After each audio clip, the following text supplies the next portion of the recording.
Do you have any idea how many people you've killed? No, I don't even know.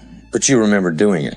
Yeah, no doubt about it. I was engaged in the war, and the rules of engagement were... Back in the 90s, there wasn't a single man in hip-hop who held more power, fear, and control than Marion Suge Knight. Standing tall at 6'4" and weighing over 330 pounds, this giant from Compton didn't just walk. He commanded every room he entered like a mob boss. People didn't just respect him, they were terrified of him. His reputation for intimidation and violence stretched far beyond the streets and straight into the music industry, where he built Death Row Records into a ruthless empire. But once Suge ended up in the California prison system, all that swagger didn't mean a thing. Behind those walls, fame, money, and power couldn't save you. Only pure, unfiltered reputation did. And in that world, one man had already built a name so feared that even killers whispered his name carefully. Monster Cody Shakur, also known as the real-life boogeyman of the streets. Inside, he wasn't just another inmate. He was the one everyone knew not to cross. So when Suge Knight came face-to-face with him, everything flipped instantly. The man who once terrified entire record labels suddenly found himself staring down a living legend of gang warfare. Suge's aura of dominance cracked for the first time, and the balance of power inside that prison shifted in a heartbeat. Now let's rewind to why there was tension between them. It all came down to one man who changed hip-hop forever, Tupac Shakur. While Cody was still serving time back in the early 90s, he and Pac formed a deep, real friendship. Pac didn't see Cody as just another gangster. He admired him. He respected his mind, his discipline, and what he represented about the streets. Tupac had read Monster, the autobiography of an LA gang member, from cover to cover, and it hit him hard. That book showed him the raw truth about the streets he rapped about every day. When Tupac was gunned down in Las Vegas just a year later, it shattered Cody to his core. It wasn't just another rapper dying, it was personal. What's up, Two Player? Hey, I got the message you was trying to send, but they had me on that Hannibal Lecter trip. Yeah, I was wondering what happened, because they do that to me too when I was up in there. Yeah. Cody couldn't shake the feeling that something about the whole situation was off. He started digging deep, talking to people who claimed to know what went down that night, piecing together every rumor, every whisper, every hidden clue. And the more he looked into it, one name just kept echoing louder and louder in his mind: Suge Knight. To Cody, none of it added up. The timeline, the setup, the strange silence from people who usually couldn't stop talking, it all felt twisted. Sure, Tupac being tied up with Death Row had already turned the East Coast-West Coast beef into a straight-up inferno, but Cody felt like there was a whole other layer of betrayal behind the smoke. He wasn't convinced this was just about rap or turf. It was deeper, darker, and personal. In his writings later, Cody admitted his gut told him something wasn't right. On hearing his death, he wrote, "My first thought was that Suge had set him up. He said he had no solid proof, but the word on the yard was that Pac and Suge were clashing over contracts, money, and loyalty." I am who I am. I survived through what I survived through by being intelligent, by not allowing cats to outsmart me, put me in precarious position where I can get whacked, right? So I choose my friends very, very carefully. Apparently, Pac had just fired his lawyer David Kenner, the same lawyer connected to Death Row, and was talking about leaving the label completely to start his own empire under the name Machiavelli Records. That move alone could have changed everything.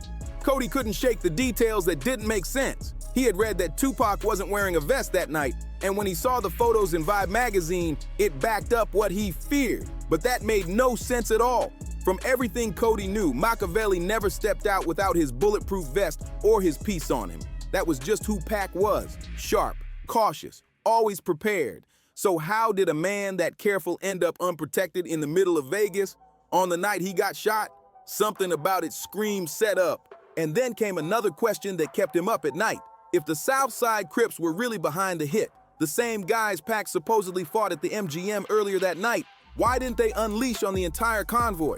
Suge's cars were rolling deep that night. He was a bully. Good night, how you doing? Don't kill me. All right, I'm talking about slap men hard. I'm talking about an open fist across their face. The first time I ever seen Suge Knight with my own eyes, I was at the Vibe Awards, right? And the man walked in and everybody got scared. All of a sudden, I seen people do this. He was like, boom. Everybody just got mad tense and mad nervous. Packed with known bloods and heavy hitters from Death Row, So why would anyone risk it all just to take out Pac, a man who wasn't even a blood himself? It didn't add up. Not to Cody, not to anyone who truly understood the street game. That's when the seed of real hate started to grow inside him. Pac wasn't just a rapper to Cody, he was a friend, a brother in spirit. And in his heart, Cody started to believe that Suge had something to do with it, or at least knew more than he was saying. So when fate threw both of them into the same prison yard, Cody wasn't about to keep quiet or play nice. He wanted the truth, face to face. Monster come from? The name? Yeah. Because America produced me, but the name came from a beating that I had given a guy, and the dude hit me in the face, and then we chased him and beat him and stomped him and disfigured him, and the pigs, police, was saying that whoever had did this to this cat was But here's what most people on the outside never understood. They all thought Suge Knight was the ultimate monster of hip-hop, the big bad boss who could make anyone disappear with one phone call. And yeah, in the music world, he was that guy. People feared him like a legend. But once those prison gates slammed shut, all that industry power meant nothing. Inside, money, fame, and bodyguards don't save you. The only thing that speaks is your reputation for violence. Monster Cody wasn't some regular street legend. He was a walking nightmare. This was a man who had so many bodies under his belt that even he admitted he'd lost count. Every story attached to his name sounded like something out of a war zone. When Cody walked into a room, the air changed. Men went quiet, and that famous Suge Knight bravado that had the whole music industry trembling, it didn't mean a thing anymore. Because now, Suge was standing in front of someone who didn't care about fame, money, or death row. He only cared about respect. And that's exactly what went down when Suge Knight finally hit the prison yard. The man who used to walk red carpets didn't even get the chance to flex or flash that I'm the boss energy. Do you have any idea how many people you've killed? No, I don't know. But you remember doing it. Yeah, no doubt about it. I was engaged in a war, and the rules of engagement were kill or be killed, you know? Guards sent him straight to the hole, solitary confinement. No crew, no entourage, no one to watch his back. Just Suge Knight and 4 cold walls. To Cody, this was the perfect setup.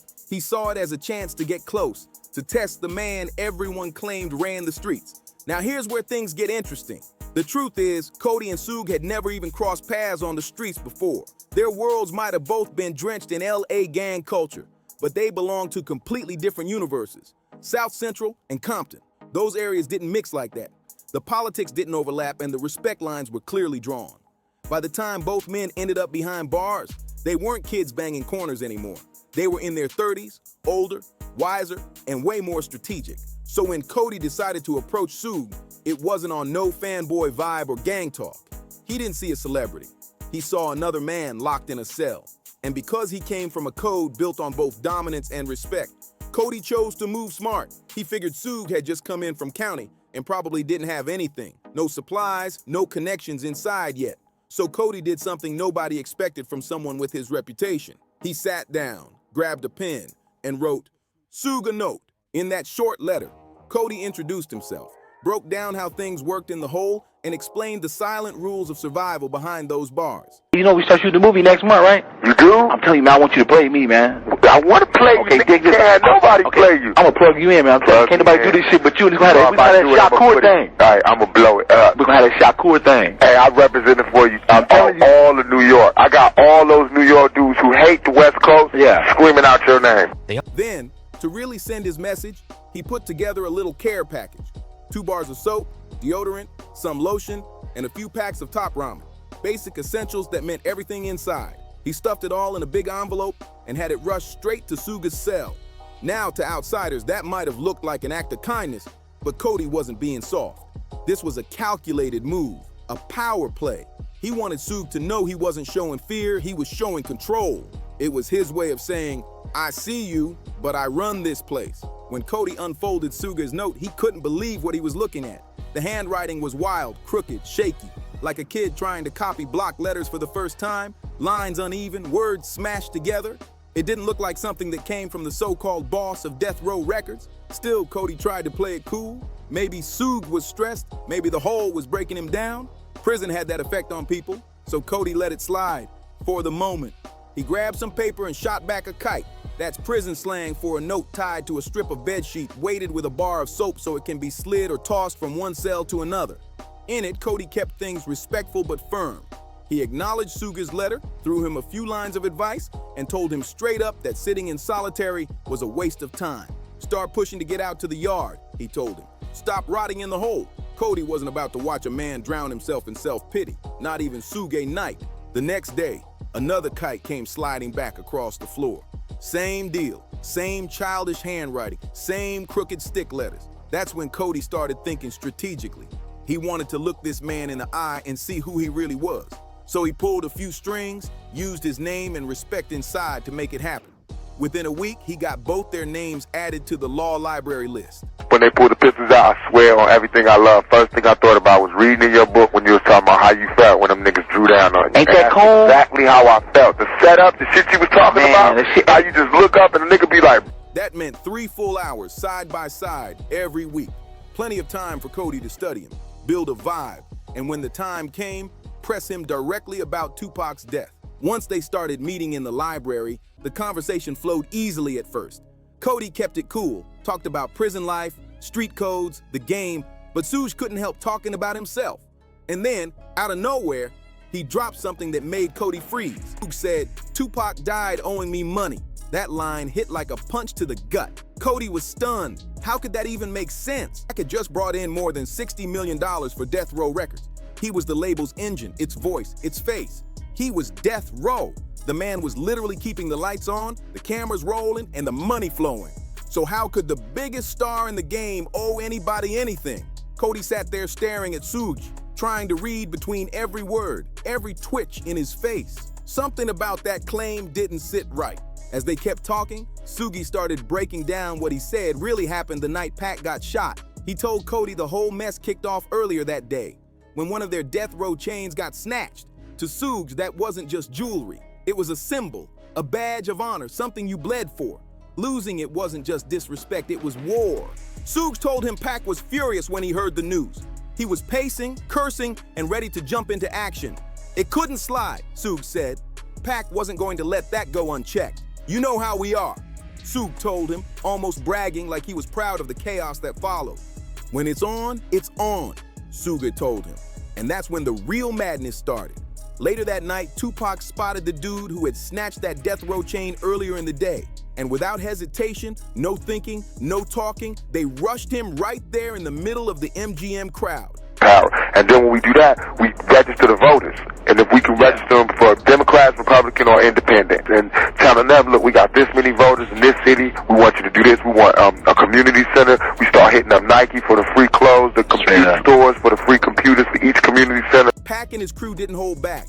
Fists were flying, bodies hitting the floor. It was chaos. They never even got the chain back, but that didn't matter. The message was loud and clear. You don't play with Death Row. After the scuffle, Pac and Suge headed back to Suge's spot to regroup. They swapped clothes, laughed it off, and chilled for a bit. Pac was talking about linking up with some women before heading to Club 662 to celebrate Tyson's win. It was supposed to be a victory night. Mike Tyson had just knocked out his opponent, and Vegas was electric. Music, money, and madness everywhere. But even with the city alive around him, Pac couldn't shake a strange energy. Cody said Suge told him Pac had been repeating the same thing all day, like a broken record. "I don't want to go back to prison," over and over, the same line. Like his spirit was trying to warn him. There was something in the air that didn't sit right. Then Suge got to the part everybody knows. The ambush. He said they rolled out laughing, music blasting, just two kings riding through the Vegas night. Then, out of nowhere, gunfire ripped through the silence. The sound of bullets slicing the air. The car lit up, windows shattering, metal twisting, chaos exploding in seconds. Cody said Suge described the scene like it was slow motion. Blood, smoke, and confusion everywhere. And just like that, Tupac Shakur was gone.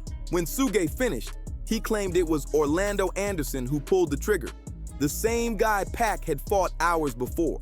But the way he said it, the way his voice cracked, made Cody stop and look at him differently. This wasn't the same Suge Knight the world knew. The one who moved like a boss and had people terrified to even speak his name. No, what sat across from Cody that day was something else. A man who looked broken, heavy, haunted. Cody could see it in his eyes. This wasn't guilt from losing a business partner.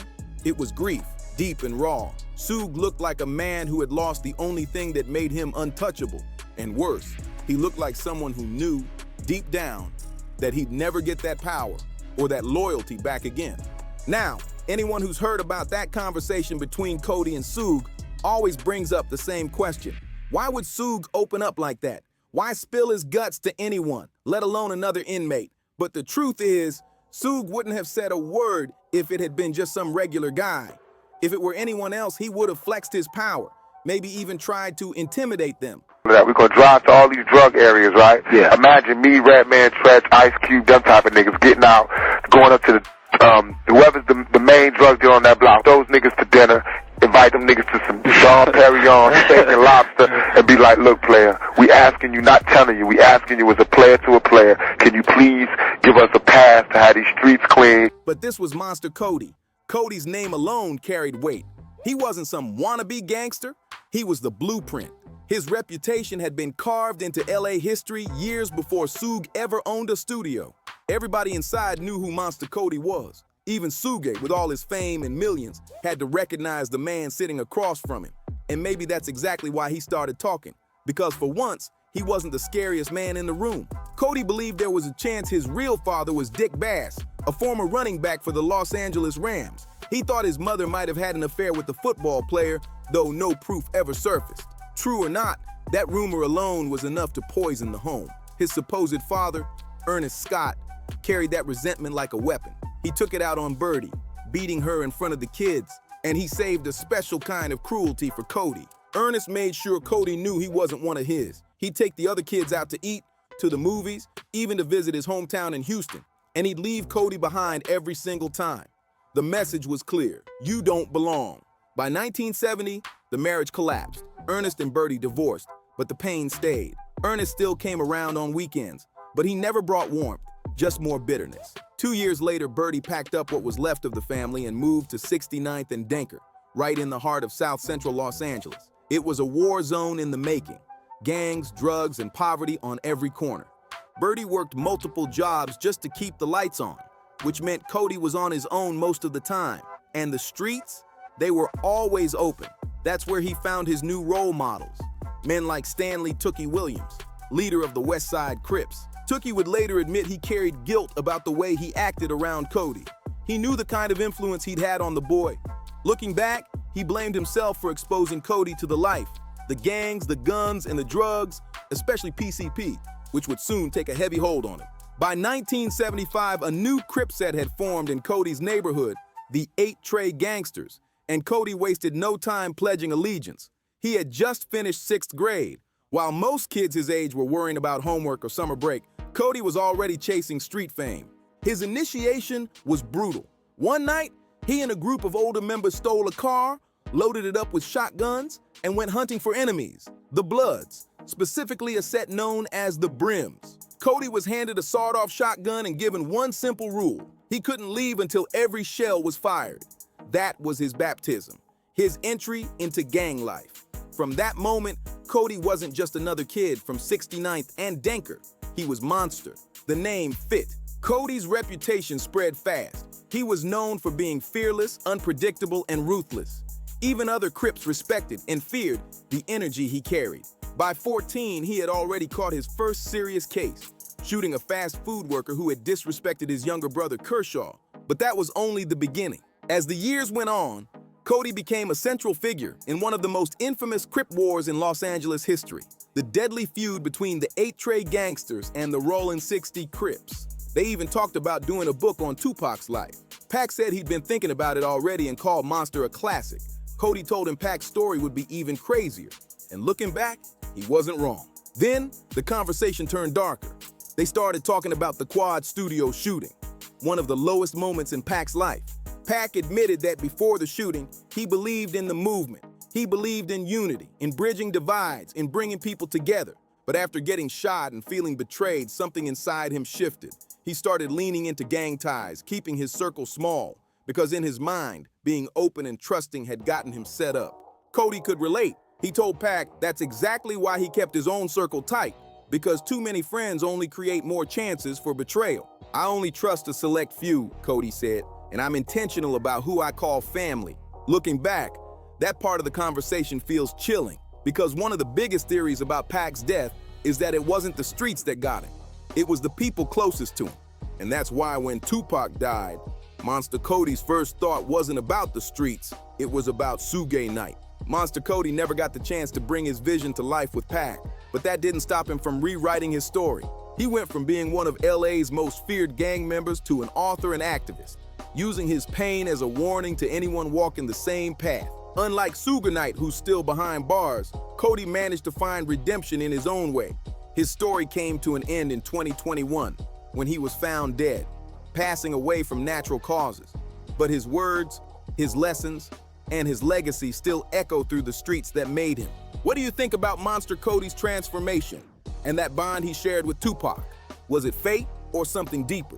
Let me know your thoughts in the comments. And don't forget to like, share, and subscribe because there's more truth, more history, and more untold stories coming your way.